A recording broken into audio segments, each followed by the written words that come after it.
Welcome to the Mile High Podcast. This is your host, Dr. Daniel Knowles. Thank you for joining us from wherever you are joining us and tuning in. And we look forward to you joining us at Mile High Altitude in June at Mile High 10. It's our 10th anniversary.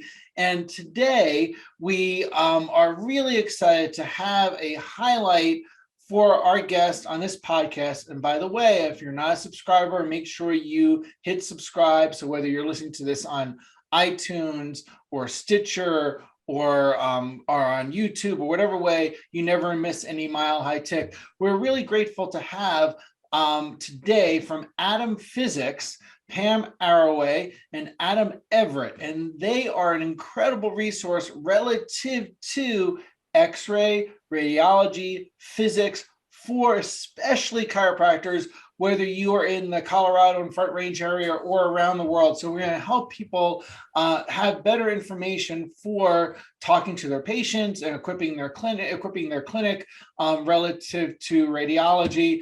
Thank you so much for joining us today, Pam and Adam. Thank you for having us. Yeah, hello.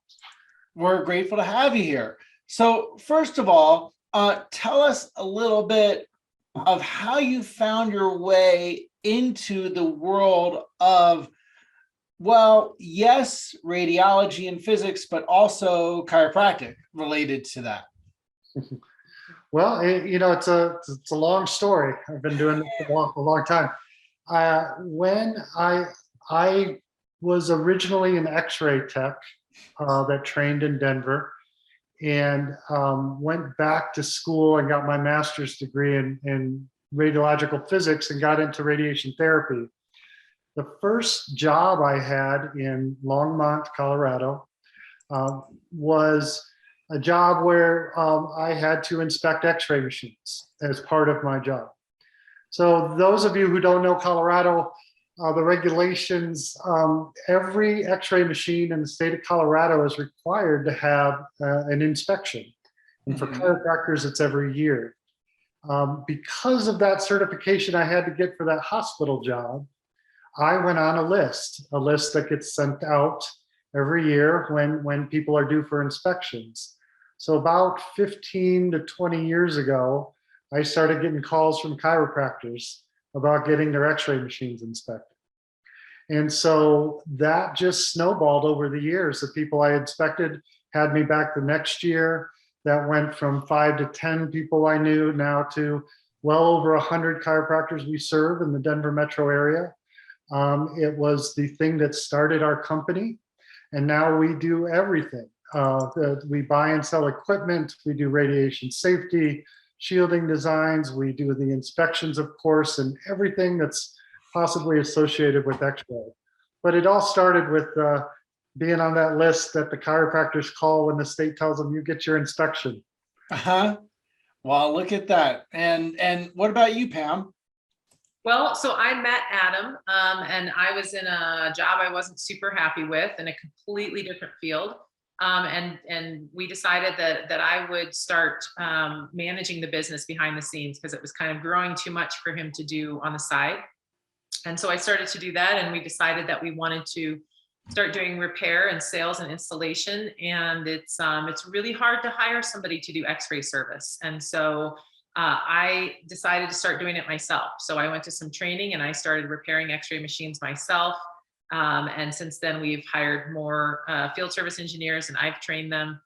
We've sent them to some training. And so it was a complete career switch for me. I'm trained in statistics. But we've been doing this now for several years. And as Adam said, we've grown to have a really big contingent of chiropractors that we service in the Denver metro area.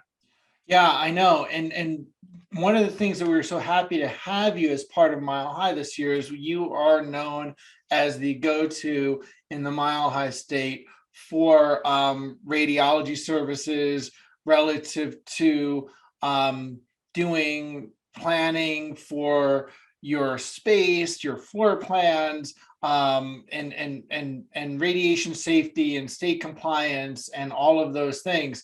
And so we want people, this is often a concern for staff, it's a concern for doctors, especially ones that have never had an X-ray unit in their office. Maybe they're starting out or they're expanding. So it's good to know who to reach out to and know of you guys as an information resource for that. And on your website, you have a resources page, which we'll put in the liner notes so people have that. So first of all, let people know a little bit about what Atom Physics does. What are some of the things that you do that are important to chiropractors around the world as well as locally in Colorado here? Well, we like to be your Xray equipment service company from soup to nuts. So if you are building out a new practice or moving your practice, we can help you with the shielding design that the state requires you to have, which evaluates where you need Xray shielding in the room. We also sell the materials that are needed to do that. So we have rolls of lead and leaded windows, those kind of things. We can also do your room sketch for you, sell you equipment, service the equipment, inspect the equipment, repair equipment, deinstall, dispose of equipment, all of that. So all of the things that you need around your Xray equipment.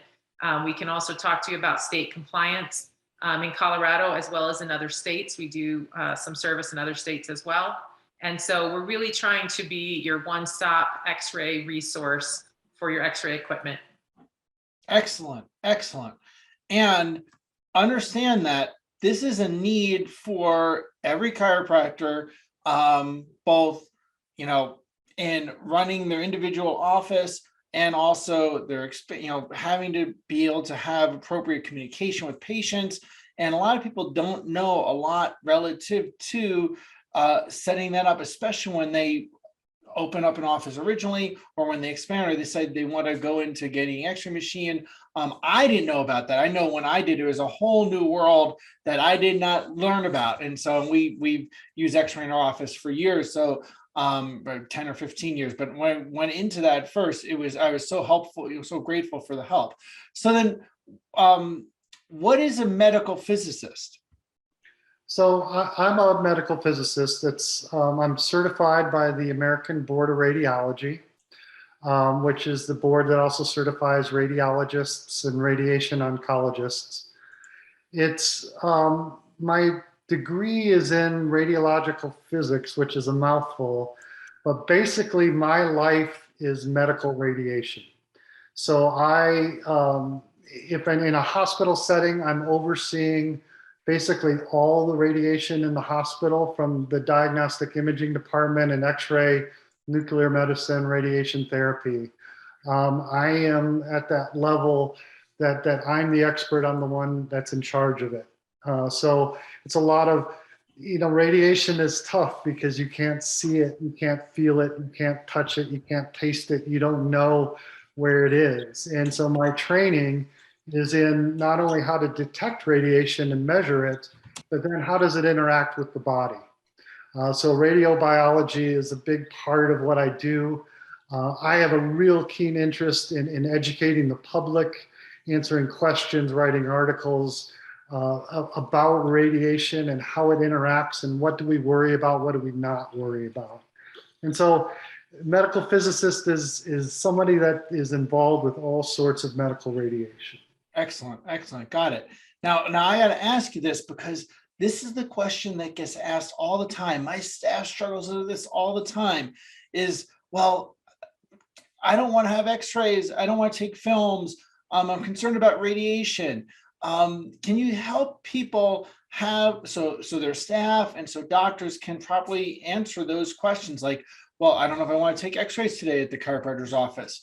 How much radiation is a concern?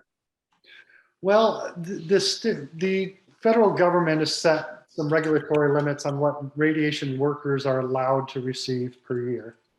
And that's a number of 5,000 millirem is what we call it. That's 1/10 of the 50,000 millirem that we know causes problems. So what the government did is said, okay, here's this limit where we know bad things happen. We're going to take 1/10 of that. We're going to call that the limit just to keep everyone safe. And so for your staff, that's why you wear the badges and things like that to measure what that is over time. Now, I'll tell you, in all my years of working in the industry, there's only two types of people that ever even come close to approaching those limits.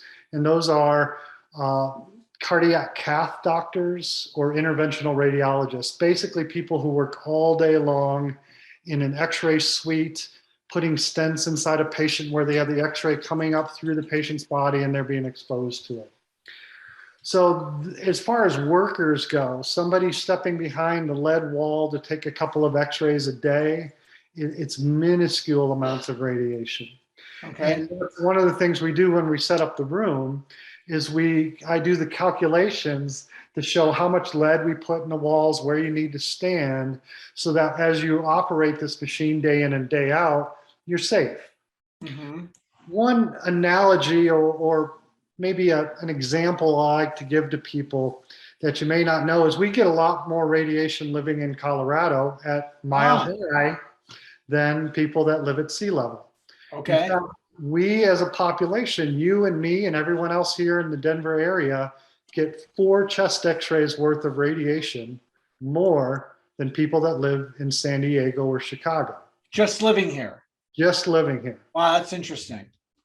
And you also get about a chest X-ray, and that's being a patient. That's not taking the X-ray, that's the person being X-rayed. So you would, if you went to the doctor's office and got 4 chest X-rays, that's the same amount of extra radiation you get living in Colorado. And that's due to the filtration of X-rays through the atmosphere. So airline pilots and airline pilots and flight attendants have a very high radiation exposure job. People don't realize that because they fly up at miles above in the atmosphere. And just like us living in Denver, they have less of that atmosphere filtering out radiation. In fact, passengers on a flight to, I'll say from here to London and back, get about a chest X-rays worth of radiation during that time. Oh, wow. Wow. And it doesn't say on the plane as you're entering it, if you're pregnant or could become pregnant, please inform the pilot, right? We take that for granted that we're okay with that exposure. Mm-hmm. And yet we have all this concern and worry about a single X-ray that could be really medically beneficial to us as patients. Right. So then how do we discuss that with patients? And what if a person wants to, like, say a typical chiropractic office might say, take an A to P in lateral cervical film and an A to P lateral lumbopelvic film. That's a kind of a common series. Many people take more than that, but that's a kind of average thing, 4 or 6 films. If they were also say AP in lateral thoracic, for example, and a patient's concerned about that. How much radiation is that? How concerning is that? Or is it they're more, they're getting more exposure other places? So the stance of the national agencies and everybody is that any little bit of radiation exposure is potentially dangerous. And that's the way we approach things. So we want to use as little radiation as possible to get the needs of what we need to be done. With that said, it's never been proven that X-rays, regular X-rays, and that you just receive once or twice in a year, the cervical, lumbar, thoracic X-rays have ever been shown to be dangerous to anybody. So that amount of dose, and so honestly, when you're thinking about radiation exposure in a medical setting, it's the staff you're trying to protect, not the patient. And so that's something you can explain to people that, listen, this exposure you're getting is done millions of times a day all over the world to people. And there is never been a direct link to anything that goes bad with them. Now, if you were to go to the hospital every weekend for a year and get a CAT scan of your whole body, then you're starting to get into areas of dose that we know could be bad for you. Right. But 1 or 2 or a handful of X-rays for us to evaluate your spine, it's so below the threshold of what we know is wrong or could be bad, that it's fine. There's really nothing to worry about. But I have these conversations a lot with people. I've written a lot of articles and my name is out on the internet with my phone number, and I get people from all over the country calling me. And it's hard to talk people down that are scared about it. Right. No, it is. Yeah, absolutely. And I know when you're a new team member in a chiropractic office, then maybe just got certified, for example, in Colorado to be able to take films, so you don't have as much radiological knowledge, and then you're sitting there with a patient, and the doctor wants to take films, that the staff can have a hard time talking to a person down. What are some strategies, or what kind of things would you advise staff to be able to navigate that? Well, the first thing is relating it to environmental dose and saying what I told you earlier. Is like, listen, did you even realize living in Denver, or this, the Mile High city, is you're getting 4 chest X-rays worth of radiation a year just living here. Mm-hmm. And that doesn't seem to be some big public health concern. There's no difference in health. In fact, Colorado is the healthiest state in the union, right? Mm-hmm. And so there's that. And then you can also relate it to what, again, use the strategy earlier, that you also get that same kind of dose flying on a long plane flight to perhaps London and back, or back and forth to JFK or something a few times. People can also relate it to kind of daily dose. So we get about 1 millirem of radiation a day just from background. And so a chest X-ray is about 10 millirem worth of radiation. So it's also just about 10 days of just living on planet Earth. Is 1 chest X-ray. Now, if you're getting 5 or 6, lumbar, cervical, those kind of X-rays, you would say more like, this is about the exposure you're going to receive anyway, just being on planet Earth in the next 2 or 3 months. So, from the day we're conceived till the day we die, our bodies are exposed to radiation, natural background radiation from the sun and from the earth, and our bodies are used to handling it. Mm-hmm. It's really intense, high exposure to, situations from nuclear bombs and fallout from nuclear disasters. That's where we know really are the problems. Right. I think it's also the opportunity for your staff or for the doctor to make the case about the benefits of the X-ray, and that there is a small risk, but what is the flip side of that? What is the benefit of the doctor having this information instead of having to guess about what's going on with your spine, or if it's in a medical situation, what's going on? And so there's this little bit of risk, but if the more you can talk about the benefits and the plus side of the doctor having that information to work from, that's really what the balance is. It's so worth it for the doctor to have that information. Right. And that's a really important point, which is the risk to benefit ratio, because people get concerned about it, and the benefit is the doctor doing a better job and being able to properly assess you, as compared to not having the information that they need. And often people aren't thinking that. So I appreciate you bringing that up, and that's a vital thing. Pam, if you can share with me, what are your experiences as a woman running an X-ray equipment service company? Yeah, so there's not a lot of women that go out and fix X-ray machines or install X-ray machines. So I've had the experience where I've showed up on site, and the doctor or someone has said to me, "Yeah, when's your guy gonna get here?" The guy, I'm here. This is it. Or I've had people. I had an electrician one time. I had the panel open to connect the X-ray machine in, and he closed the panel. He said, "Oh, you don't want to touch that. That's dangerous." And I was like, "I have to install the X-ray machine. I have to touch the disconnect box." So it's very unusual, and I think people are sometimes surprised when I show up. And as the company's grown, I do less of that on site, but it's definitely kind of it's kind of fun when they realize that I'm here to fix the machine. I'm the one who's going to be opening this machine up and testing and trying to diagnose it. So it's been an unusual experience, and especially coming from my training in statistics, which is it's a completely different field. It's just a really different feel for it. Right. And I would say, our company is really focused on diversity, and we take a lot of pride that we have, as many female employees as male employees. And, that's something that's really important to us. We're very forward-thinking people, and we don't like getting caught up in kind of the stereotypes of what equipment companies are and what they do. And so, thank you for asking that, because it's something it's really important to us as a company. Mm-hmm. Mm-hmm. Yeah, and it's important in overall in the world. Now you're talking about on-site visits. Let's help people understand more, because you provide services for people on-site in Colorado and people off-site that have needs that are not in Colorado, because people listen to this podcast from all around the world, maybe in design shielding or moving their office or setting up a new office. Can you share a little bit about what you do? Let's start with on-site, since you were just talking about doing yourself doing work on site and looking at machines. Can you tell a little bit about first what you do on site?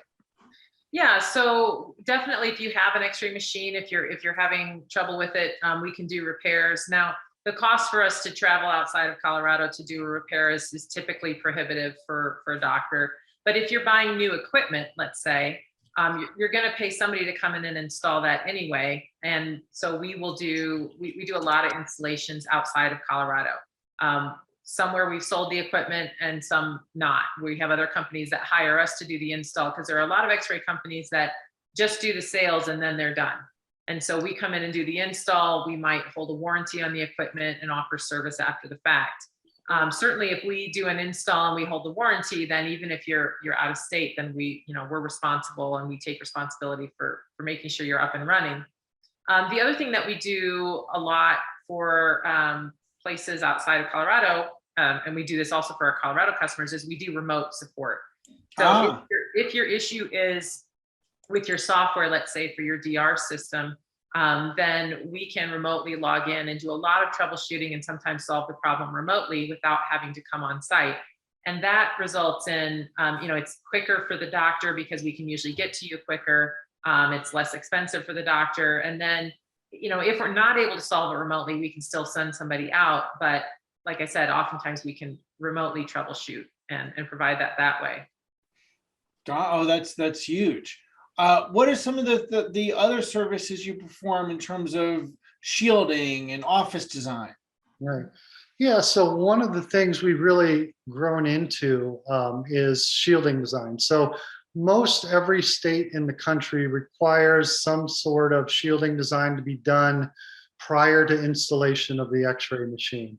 And what that is the calculations based on where the machine is in the room, what's on the other side of the walls, what's the distance between where the Xray machine is and the patient standing, and those kind of things. And I do those calculations and come up with a report that says, okay, this wall over here needs 2-pound lead or 1/32 inch lead in it. And this one, you're fine. This is an exterior wall that goes out to a parking lot. We don't need shielding there, that kind of thing.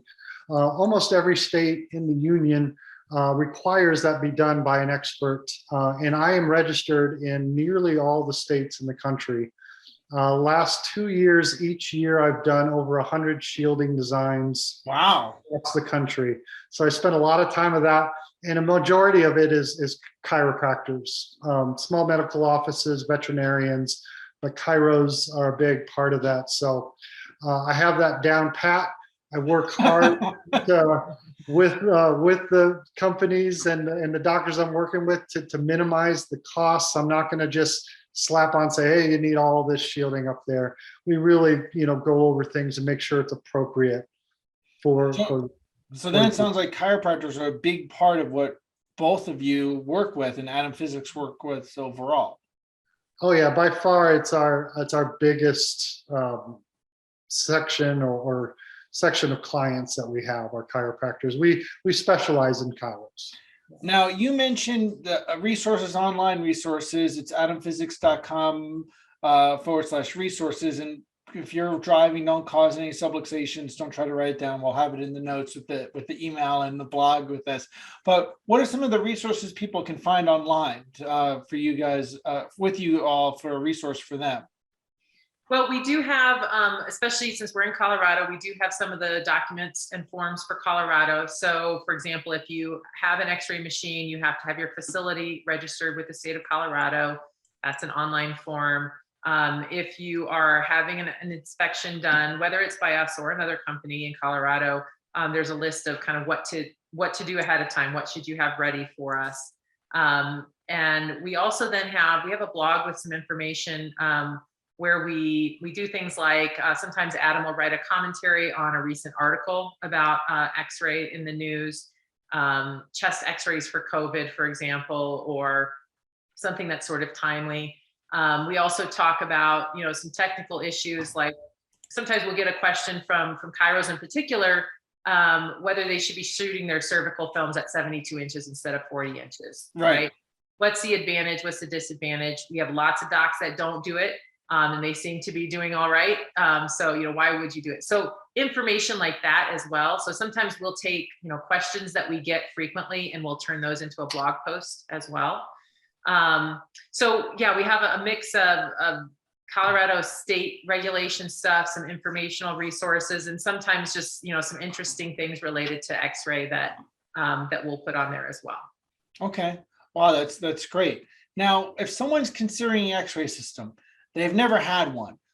They've wanted, and now they're, jumping into that pool and making that investment. What are some important things to consider?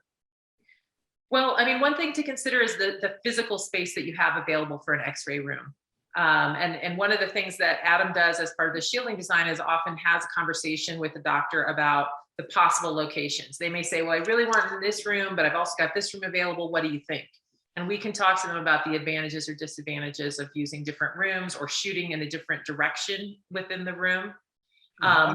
We can also then talk to them about what they're going to need to do for state compliance.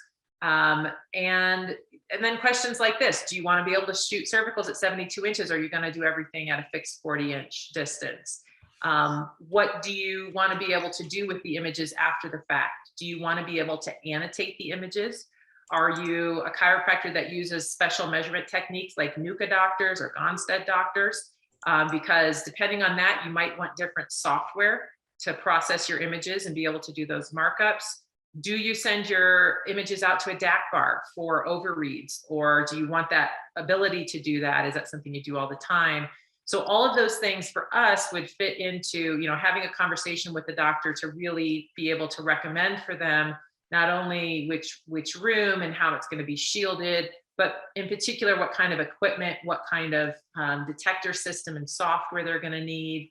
And then we also talk about additional things like those dosimetry badges to measure radiation, whether they need any other X-ray accessories, stools or aprons, or things of that nature, filters for their collimator, things like that. Oh, yeah, wow, that's great. When Pam mentioned earlier about sending out your X-rays for overreads, it's one of the advantages of digital is we can set you up. We are very involved with Terry Yoakum. Yeah, Terry and Alicia Yoakum, and they are here in Colorado, right. And we have worked very closely with them over the years. In fact, Pam is their go-to service engineer when they're having trouble. Oh, okay. And we can set up your system to send directly to them for their opinions and overreads on the X-rays. Oh, great. Excellent. That's all so important. Let me ask you this. What can we do? Because if people already asking the assistant in the office or the doctor, whoever's taking the images, about concerns about, I don't know if I want to take X-rays, and they may be unfounded concerns, or they're being a little cautious for it. They've been told, what are some things that the chiropractor can do to reduce radiation dose, and also communicate about that to the practice member that these are the steps that we're taking, or what are the things that we've done already in our office to keep that to a minimum? Well, one of the biggest things is having the dosimetry badges that you wear. And, if you have a staff member that's concerned about taking X-rays, concerned about what dose they're going to receive, that is your number one backup, is having the dosimetry badge that measures all the dose that person is getting throughout their day of work and everything like that. Now, we offer this called Instadose badges, and it's kind of a step into the 21st century if people don't have them from the old film badges. And it's a little device where you wear it just like a badge, but there's an app on your phone. And at any time, you can open up the app, press the button on the back of the badge, and it reads all the dose that has been received by the badge since the last reading. That goes into a database that I oversee. And so you have the ability to on demand kind of look, did I get dose? But also over time, how much dose am I receiving as a staff member? So that's a huge precaution we can take, and then I'm available to consult, with people. The shielding and the setup of the room and the equipment is designed so that there should be zero dose to someone who works in a chiropractic office. With you standing behind the wall and properly running the Xray machine, not kind of reaching out and stepping around and exposing yourself, but being where you should be, how it's designed to be used, it should be zero. And in fact, it should be less in the room than it is out of the room, because the room is shielded and you have background radiation that's hitting you when you're outside of the room. I think also in terms of the patient side as well, is if you let patients know that that you have a digital system. So meaning your detector is digital. The advances with detector systems are constantly towards lower dose, lower dose, lower dose. But even just having a digital system, the digital is so much more forgiving than film, that we see so many fewer retakes of films. Where maybe the person taking the image didn't quite get the technique settings right, so we're going to have to retake that film on you, for example. Right. Then that's one of the ways that for a patient dose that we're reducing the dose. The other thing is these digital systems also have exposure indices on them, and so whoever's taking the X-ray, whether it's the doctor themselves or whether it's another staff member, you're constantly getting feedback on whether you're using the right amount of dose, too much dose, not enough dose. And so that can be used to tune in the techniques that you're using with your particular setup, so that we're using as little dose as possible to get good images on the patients. Got it. Now with that, what are some steps that was all very helpful for what we can limit, as you said, there should be no exposure to the staff that is working there. What are the things that we can do to reduce exposure to the patient, and also communicate to the patient that we've taken steps to limit it or reduce it? Well, like Pam said, if it's a digital system, you're one step ahead of the game, and that you're using something that's going to reduce second exposures. You're using something that's going to basically use as little amount of X-ray as possible to create the image. And a digital system that we put in the chiropractor's offices is just as dose advantageous as something that's in a high-end hospital setting. Interesting. So it's really the same types of detectors.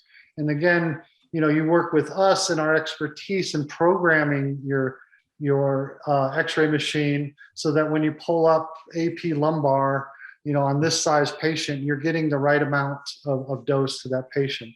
So you can explain to the patient, listen, we've taken every really possible precaution we can.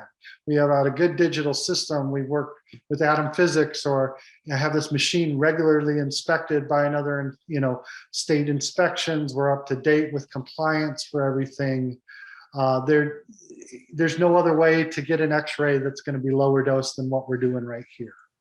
That's so helpful. In addition to that too, is if you're not happy with your image quality, we'd love to talk to you about what you can do about that. So if you're getting poor image quality, that could be any number of things. It doesn't mean your X-ray machine is broken.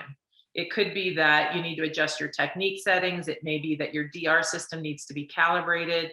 But if you are finding that you're not getting good enough images, and so you're retaking, or maybe you're guessing on your patients, that's kind of the double whammy, is if you expose your patients to the dose and then you're still not getting an image you can use as a doctor. So, we're happy to kind of talk through those possibilities with you and see what we can do to help you improve your image quality, so that you're getting the most out of your system with, again, the least possible dose to the patient. Right. Yeah. And that's so interesting. with digital films, do people, I remember having analog system as many years ago that I switched over to digital, and we had to do retakes very frequently. Do people frequently have retakes in digital systems? It's really lowered down. Uh-huh. There's still repeats for missing anatomy and everything now and then. And there's always the challenge of the very large patient. And just you max out your system, the patient's own body is scattering the dose, and there's different ways and techniques you can do it to try to fix those problems. But the repeat rate is nationwide a lot lower than it used to be with film, just because we call it the latitude or the forgiveness of the DR system. Right. So not only does the software with those systems try to automatically adjust the image to optimize it for you, but there's so many tools that you can use to adjust the image after the fact. And so that's where we see that reduction in retakes is, whereas on film, maybe that image would have been too grayed out. Now we've got digital and we can make some adjustments and still see the anatomy that you need to see. Mm-hmm. That's so helpful. Now, you guys, just so I'm clear, you're completely in the service and physics area. You don't actually sell equipment, correct? Oh no, we sell equipment. Oh, I didn't know that. Xray units? Yep, oh yeah, we sell Xray machines. We sell digital upgrades. We do everything and anything when it comes to an Xray machine in a chiropractor's office. Oh, that's excellent. So people from around the world can actually have you as a go-to resource to purchase systems also. Oh yeah, that's true. And we're also, we pride ourselves on being an information resource. So if your question is, do I need a new Xray system? Don't be afraid to contact us. We're happy to have that conversation. We have plenty of times have told doctors, you don't need a new Xray system. You just needed it recalibrated, or you just need to use a little bit more mass to get good images or something like that. We really want to be a resource because we're in it for the relationship, for the long-term customer relationship. Yes, and it's so frequent that people may have equipment that you're exactly right. Calibration, settings wrong. Maybe it's not set up in an optimal way, and they've just done things the same way because they didn't know what to do, and it's a blind spot for them. Mm-hmm. Yeah, and we work with all the national vendors that are in the chiropractic schools. So I know 2020 is one of the software packages that right. people train on in college. We have a long relationship with 2020. We've sold a lot of their panels, done a lot of the installations, and some of the other Rayants is also in some schools and some of the other manufacturers. So we're very familiar with real chiropractic specific equipment, software panels, and everything you need. That's excellent. So again, how do people get in touch with you? AdamPhysics.com is our website. There's a contact us form on there. You can give us a call. If you give us a call, you'll likely reach one of us directly. But yeah, we're also constantly monitoring email as well, if that works better for you.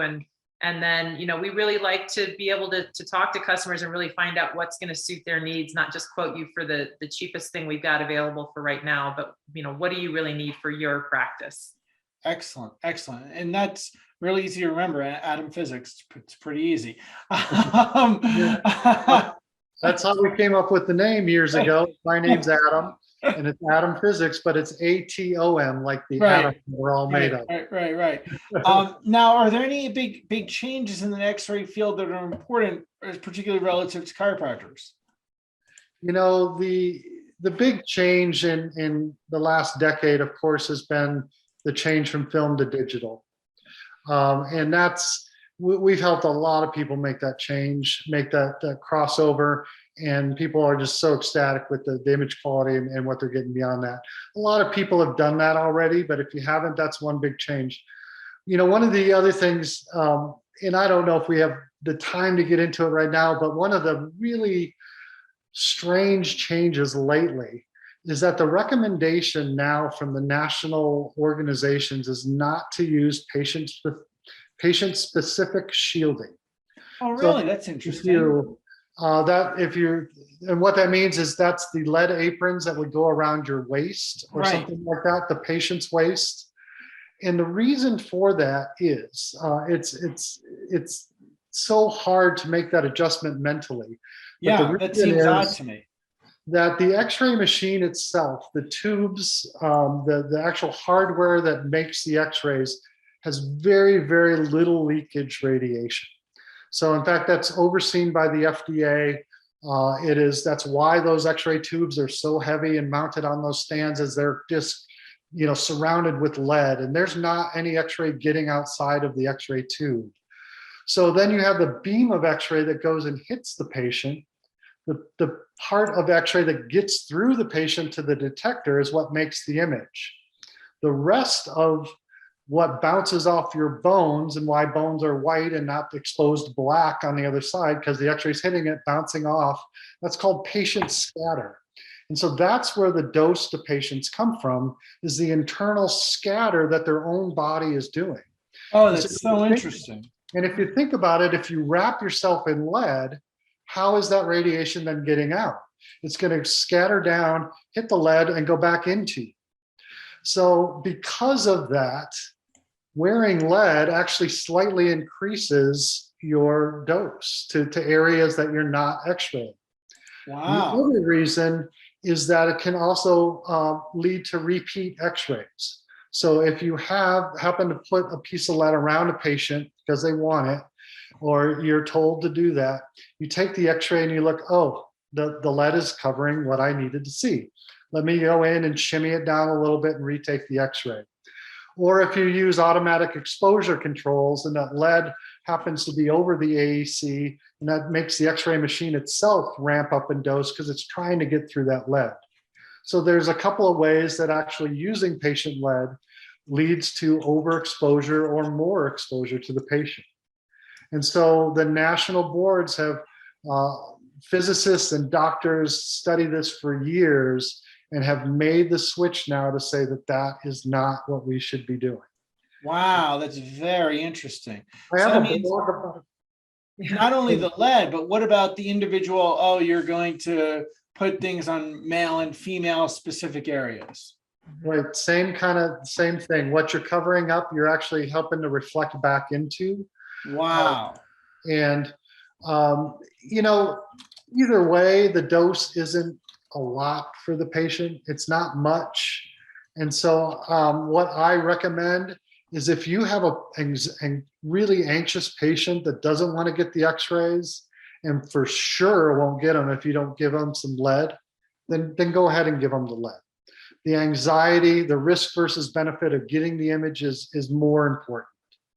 But in general, you should not use the lead anymore. And there is a blog. I have what I've kind of said on this podcast right here. There's a blog on our website that addresses this exact issue, with links to the articles that talk about this and why. That's so interesting. Well, do you have any final recommendations relative to chiropractors, chiropractic offices, and radiology and X-ray, things that maybe you're asked all the time, they're in your FAQ list, that you wish, things that you wish doctors knew? Well, I think talking to patients about that risk benefit of getting an X-ray versus the benefit of the doctor having that information to treat you better. That's one that we get all the time, and we do get contacted by patients as well as from doctors. Oh, really? Oh, interesting. Yeah, and so I think that's something that comes up a lot, and we really try to emphasize to patients is that getting one chiropractic series or a couple chiropractic series in a year, that is not a big risk at all. It's a very small risk, and so the medical benefit of that is definitely outweighs the risk. Oh, wow. And the other thing is upgrading your system to a digital system from either a CR or film system doesn't necessarily, or really most of the time, require a change to the X-ray machine. Mm-hmm. So the machine you're using to generate the X-rays, the tube, the handles, the control panel, you don't need to buy a new one of those often, because it's the same X-rays coming out. And we have run into a lot of maybe not real upfront X-ray salespeople that will Really? because That's so surprising. It's hard to believe, I know. I know, not in your business, but just in ours sometimes. Yeah, no, I've seen it. So yeah. And so, one of the things when we first got into this, when people were making, really making that switch from film to digital, is I talked to a lot of chiropractors who were told that they had to buy a whole new machine to be able to go digital. And I really looked into that because I was like, I don't think that's true. Right. And, I did my own testing. I talked to manufacturers. I did everything. And it's not true. It was a sales technique that people used. And so that's something I would like everyone to know. Oh yeah, I remember that because I had people that told me we had to get a new one. In fact, other people that said, "Oh no, you can just convert your existing one." So yeah, so I'm very well aware of that, and I'm glad you bring that to people's attention because there's probably people that are still are maybe dragging their feet in converting to a digital unit. Actually, is that the case? Are there a lot of people that haven't done that conversion? Because I don't even know. I was at 2 offices today that were still using film. Oh wow. Yeah, you don't see it a lot anymore. You don't, and it's surprising to run into one, but I had 2 in a row that I went out to. I'll tell you, I was very happy switching to digital and getting rid of the film expense and the chemicals expense. Yep. Yeah, and the smell, right? And just the hassle of it. People are usually, when we switch them from film to DR, they're just amazed and they say, "Oh, I should have done this years ago. This is so much quicker and easier and better images for better patient care." Right. There was an in-between step called CR there for a while. Yes. Where it's you're still putting a cassette in, you take the cassette out, you run it into a machine that reads it. Right. And I call that the 8-track of Xray. It served to go from the film analog thing, and it bridged the gap into CDs and MP3 players, right? Yes. And people too, those systems are getting dated. They're not around much. Nobody makes them anymore. And again, people are amazed if they upgrade their system from the CR to DR system, just how quick it is, how much easier it is to use. Yep. You can look at the images before you get the patient out of position. You don't have to take 5 minutes to develop it. And so it's not all film anymore. Yep. And it makes it easier and more efficient for a clinic too. So, well, look, of anything that I want people, why we wanted to have you on the podcast, not only because we're at Mile High and supporting it, but more so people need a resource for their X-ray questions, and so many doctors and their team members, because sometimes the team members are doing more for it relative than the doctor and that owns the clinic, and so many doctors and team members are lost and they need a go-to expert. So I want people to really mark in their address book Atom Physics as their go-to resource. So thank you so much. Thank you so much for having us on. Yeah, thank you very much. It was a real pleasure. Well, we appreciate having you on, and thank you for being able to help more doctors change spines, lives, and minds with chiropractic. Not all chiropractors go the extra mile to have objective outcomes of different types in their offices, and the ones that do go to they want to raise the level of clinical excellence, that they want to have an objective measure of some kind and go in the direction of X-rays. It's good to have a support system for them. So thank you for doing that. Great. Thank you. Thank you, everyone. Thank you for joining us on the Mile High podcast. Make sure to hit subscribe, as we said, so you don't miss any Mile High ticket. Make sure to dial in being at Mile High in 2022. We look forward to seeing everyone there. MileHighChiroregistration.com is where you can get the details, and we look forward to seeing you on higher ground.